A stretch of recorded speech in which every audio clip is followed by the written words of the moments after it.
The following message is being transmitted at the request of the United States government. This is not a test.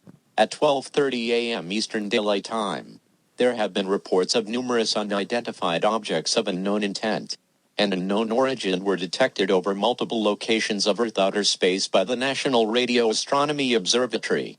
All residents in the United States should follow these instructions.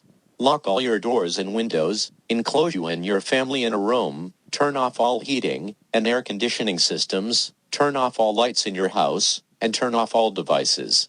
Stay tuned for further information.